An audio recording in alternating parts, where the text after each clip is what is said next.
മലയാളി കുടുംബങ്ങൾക്ക് ഏറെ സന്തോഷമുള്ള ഒരു ദിവസമാണിന്ന്. സർക്കാർ വർദ്ധിപ്പിച്ച പെൻഷൻ തുകയായ 2000 രൂപ ഇന്നു മുതൽ 2025 നവംബർ 20 മുതൽ വിതരണം ചെയ്തു തുടങ്ങുകയാണ്. വർദ്ധിപ്പിച്ച പെൻഷൻ തുകയായ 2000 രൂപയും ഒരു മാസം കുടിശ്ശികയുണ്ടായിരുന്ന 1600 രൂപയും അടക്കം 3600 രൂപയാണ് ഓരോ പെൻഷൻ ഗുണഭോക്താവിനും ഇന്നു മുതൽ ലഭിച്ചു തുടങ്ങുന്നത്. ഇതോടെ പെൻഷൻ കുടിശ്ശിക പൂർണ്ണമായും തീരുന്നു എന്നതിനൊപ്പം അടുത്ത മാസം മുതൽ എല്ലാ മാസവും 2000 രൂപ പെൻഷൻ ലഭിക്കും എന്നൊരു പ്രത്യേകത കൂടിയുണ്ട്.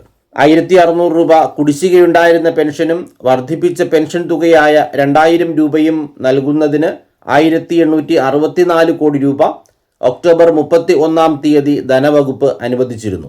63,77,935 പേർക്കാണ് ഇന്ന് 3600 രൂപ പെൻഷൻ ലഭിക്കുന്നത്.